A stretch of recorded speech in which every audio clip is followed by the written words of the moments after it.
Joe Schoen and the New York Football Giants have been active today. They have already signed 3 players, and they are hosting players on free agency visits. Thing is, we've been active on the channel as well. It's going to be video number 2. We've already posted 2 shorts. You're getting 4 videos today from New York Giants Now by Chat Sports. We put out videos every day, and when the Giants make a move, we make a video. Subscribe to the channel. We just crossed 26,000 subs. I want to say thank you. Number 27, let's do it for Brandon Jacobs.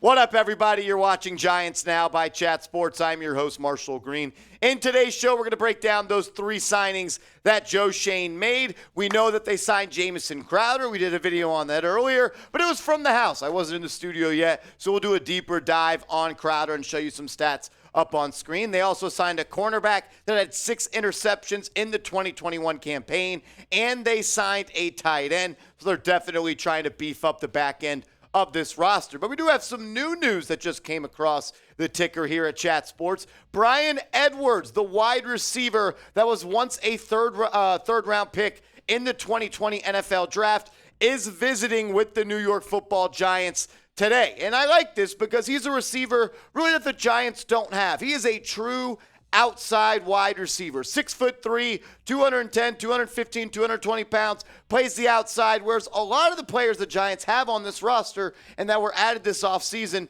really kind of just operate out of the slot. That's not the same for Bryan Edwards. He's been in the league 3 years, been his first 2 seasons with the Las Vegas Raiders. His best year was 2021, 34 receptions, 571 yards, and 3 touchdowns. Never a guy that's really just stuffed the stat sheet, but the talent is always apparent. When you talk to a lot of Raiders fans, and I talked to our guy Mitchell Renz, who hosts our Raiders channel with almost 150,000 subscribers, he's watched every snap of Edwards' career with the Raiders, and he said the talent is there. The really just contribution and production just hasn't followed. He's a guy that dominates in practice and in the preseason. That's probably good for him because this wide receiver depth chart is loaded, and it's going to come down to a competition as to who is going to make this roster. I believe the Giants could keep 6 or 7 wide receivers. They haven't officially signed Bryan Edwards. When they do, if they do, we'll break it down. But you see Jamison Crowder out of this depth chart. So you got Hodgins, Shepard,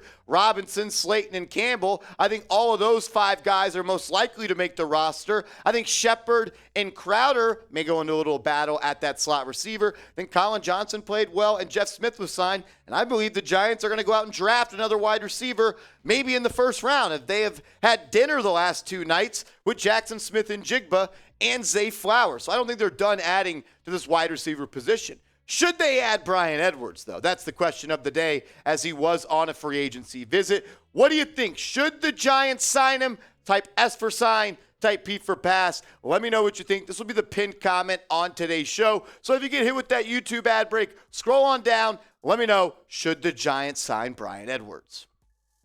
Let's get to the bulk of the video today. The Giants, they did officially sign 3 players. Amani Oruwariye, I'm probably saying his name wrong. I apologize. I'm going to continue to do my best, and once I get clarification, I'll not nail that 100%. But I think I'm pretty close. Amani Oruwariye. He is a 27-year-old cornerback that they signed to a 1-year deal and is expected to be close to the veteran minimum. He was drafted in the 5th round of the 2019 NFL Draft by the Detroit Lions, where he's played his entire career, and he started 26 games in his 4-year career. Played really well in the 2021 season, had 6 interceptions back in 2021 when he played in 14 games, 11 pass breakups. That's really good for a corner, which tells me he's always around the football and he can play the football really well. This past year, he didn't play as much as he did in 2021 and 2020. We'll show you the snap counts coming up in a second, but just 44 tackles this year, no interceptions, and 3 pass breakups. It was the first year of his career he did not have an INT. When you look at how much he played throughout his young NFL career, in 2022, he played in just 50% of the snaps when he was available. In 2021, he played in 98% of the snaps. So he was a full-time starter. Back in 2020, he played in 92% of the snaps, so pretty much a starter then.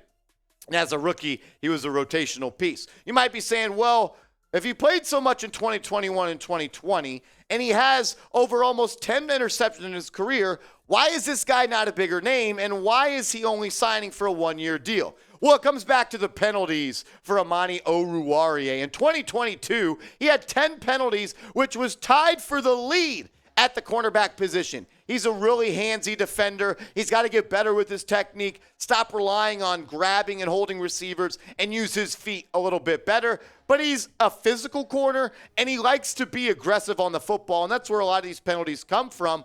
But he has to tighten that up if he wants to make this roster. Because when you look at the depth chart, there are already a lot of players that I think will make this roster. You got Adoree Jackson, Darnay Holmes, Aaron Robinson, and Cordell Flott. I think are all absolutely going to make this roster. Then you're going to have a battle with Nick McLeod and Lonnie Johnson and Rodarius Williams. And I can see the Giants drafting a corner with one of their premium picks in this draft. So it's going to be a battle for Oruwariye to make this roster. If he can return to his 2021 self where he had 6 INTs and 11 pass breakups, he won't have any challenge, but he definitely has to get better by not using his hands and being such a grabby and holdy corner. So you've seen the depth chart, and you know they may still add to it. How are you feeling about it, Giants fans? We know this is a big area of need coming into the offseason. So I want to take the pulse of the audience right now. Get out your red pen. Grade the Giants cornerback room for me in the comments. A, B, C, D, or F. I'd say right now a B- to a C+. Definitely still has to get better, but I do like the potential in that room. So let me know what you're thinking down in the comment section. Signing of the day that was probably the most noteworthy, and I think the guy that's probably going to make the most impact with the Giants is Jamison Crowder. As Giants fans, you probably know all and a lot about Jamison Crowder. He spent a lot of time with the Washington football team, spent a good number of years with the New York Jets. Last year played with the Buffalo Bills. Only 4 games because he did have a broken ankle, which really knocked him out for the season. He's 29 years old and is signing a 1-year deal with the Giants. I also expect that to be a very cheap minimum deal. He has over 4,600 receiving yards and 28 touchdowns in 100 games played in his NFL career. When you look at what he's done the past couple of years, he produced a lot for the New York Jets back in 2019 and 2020. He was also really good with the Washington football team in his time there. We know that as Giants fans, I feel like he always killed us when we had that NFC East rivalry. But in 2019, he had 78 grabs for 833 yards and 6 touchdowns. And he was also productive in 2020 with 59 grabs, 700 yards, and 6 touchdowns.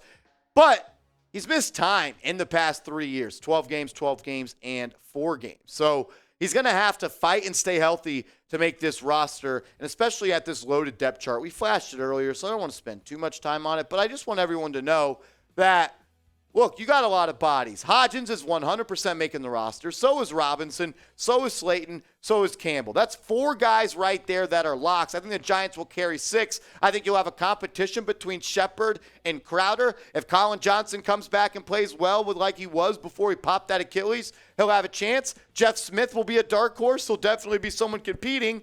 And I don't think the Giants are done at the wide receiver spot. They still need a wide receiver. I like that there's going to be a huge competition and the cream will rise to the top, this offseason. But you don't not draft a receiver in round 1 or round 2 because you signed Sterling Shepard, as much as I love him, Jamison Crowder, Paris Campbell, and Darius Slayton to 1- and 2-year deals. That doesn't change your outlook of the position. The Giants still need an alpha and an elite talent at that spot if they really want to give Daniel Jones a go-to target. I know Darren Waller is going to fill those shoes most likely this year, but he's 31 when the season starts. There's still a long-term need at that position, and I would still look to the draft at maybe round 1 or round 2 to find that spot. Like we talked about, Jackson Smith-Njigba and Zay Flowers have met with Joe Schoen and Brian Dable. They had dinner the last 2 nights at each other's pro days. I think they could pull the trigger in round 1 on a receiver. Would you be okay, or would you do that if you were the Giants GM? Would you draft a receiver in round 1, pick 25? Type Y for yes, type N for no. Sound off for me. The last player the Giants signed today is Tommy Sweeney, a tight end that played with the Buffalo Bills. He's been there really throughout his entire career, so a little bit more of one of those Joe Schoen poaching another Buffalo Bills player. The Giants are signing the 27-year-old tight end to a 1-year deal, drafted back in 2019, 7th round selection by Buffalo. So he's been there throughout his NFL career. Obviously, Brian Dable probably had a relationship with him, as well did Joe Schoen due to their time in Buffalo. He's played in 24 games, and he has 4 career starts, where he's had just 18 receptions for 165 yards and a touchdown, averages 9.2 yards per catch. This is going to be a guy that's going to compete to be your 3rd or 4th tight end on the roster. You know, Darren Waller's tight end 1, Daniel Bellinger's tight end 2, Lawrence Cager and Sweeney will probably fight to be that 3rd tight end, and I wouldn't be surprised if the Giants bring in yet another tight end for that 4th tight end spot, be even more competition with Sweeney or Cager. I think they could use another blocking tight end, but I like the diversity in the different type of players you have in the tight end room. I think Waller and Cager are both your receiving tight ends. Obviously, Waller is much more talented than Cager, but Cager has flashed that athletic and receiving ability, whereas Bellinger's your prototypical tight end, can block and catch. That 4th guy, you may be looking for another blocker. We saw the Giants last year go with a couple of heavy personnel groupings at that position. So you signed a corner today, a receiver, and a tight end. I think they're probably done signing receivers. Maybe another corner, and then maybe like another UDFA tight end. But this roster's not done, and there's still going to be more moves to be made. So what do you think is the Giants' biggest remaining need? What do you think it is? For me, it's probably center. You don't have a starting center on this roster unless you're going to put Ben Bredesen there with Nick Gates and John Feliciano gone. What do you think, though? Let me know. What is the Giants' biggest remaining need? Appreciate everybody for tuning in. Video number 2 of the day. This is why you subscribe. You also could have heard about the news over on my Twitter first, @MarshallGreen_. Salute to the real ones. We appreciate you guys for getting us to 26,000 subs. If you made this far in the video, hit that thumbs up icon, and we'll see you later.